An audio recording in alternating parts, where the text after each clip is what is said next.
Praise be Jesus Christ, now and forever.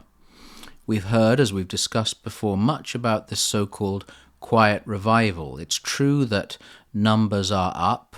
Apparently Ash Wednesday was much fuller. We know about Christmas and last Easter, and apparently this year the numbers are up for converts and will be. But a question nobody really asks or answers is, after people attend some of these famous services, how many come back? Well, in the first week of Lent, the Vatican had its annual retreat, effectively, the spiritual exercises. Bishop Erik Varden, who we've heard before from Norway, was picked by Pope Leo to give his thoughts. And he produced what I would say, certainly in some of his words, is a kind of a plan to make sure that those who are coming to church, actually stay. It's unlikely that a young seeker, quite possibly unbaptized and with little, if any, knowledge of the Christian faith, is crossing the door of the local church to hear of synodality or immigration or debate over the presence of altar rails. Still less will they be seeking music or something approaching it, which was popular when their parents were teenagers, but is, to use one of Bishop Erik's sharp phrases, now distinctly sounding last season. More likely, if they are initially searching for beauty to lead them to the experience of the divine, the season they seek will be one long before the advent of bell-bottom trousers.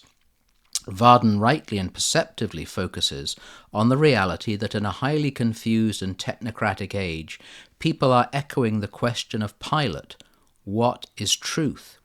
The Church, an ancient wisdom, has long taught that along with truth, beauty and goodness are paths to God. When Bishop Erik warned his audience, Pope Leo prominently seated at the front, that the Church, or certainly many churchmen, imagine that they must ape fashion in order to be relevant and attract the youth, he was identifying a great danger for any religious revival. He echoes, in a sense, Chesterton's words, perhaps those of many seekers, that we do not want a church that will move with the world. We want a church that will move the world. So Bishop Erik's program, which I picked out a few phrases and words, in the first place he argues that those seeking the truth are asking what he says is the question earnestly. We cannot let it go unanswered. This is the function not only of the teaching office of the Church, from papal clarity and doctrinal fidelity, but also as the first point of contact, the preaching and teaching in the parish. There's no place, as a friend of mine experienced on the Feast of the Assumption, to hear of Greta Thunberg, or, as he was told, the Assumption was invented in 1950. Instead, Bishop Erik says, we need our best resources to uphold substantial, essential, freeing truth against more or less plausibly shining, more or less fiendish substitutes. Best resources in the seminary, continuing education of the clergy, and as Father Richard John Newhouse used to say, fidelity, fidelity, fidelity. With the freeing truth substantially proclaimed, Varden's renewal program identifies the fact that the Church has her own language, a language, it must be said, that will be new to many who come. This language is the liturgy and Scripture, which Bishop Erik says, if spoken well, will make the Church original and fresh, ready to express crucial truths in new ways, standing a chance of orienting culture. These new ways have nothing to do with novelty. They are the ways which are ever ancient, ever new. It is, in its essence, what the phrase, the new evangelization, really means.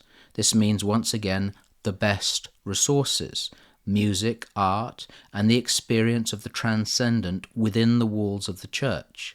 Indeed, it will cost money, but perhaps less than the endless conferences and synods on synodality. Finally, the way of goodness, the beauty of holiness, the evidence of saintly lives transformed by the presence of Christ, which makes, the bishop says, the claim to truth compelling. All this is to proclaim, Bishop Erik says, that the Church reminds women and men of the glory secretly alive in them. That's a program that will make any seeker return.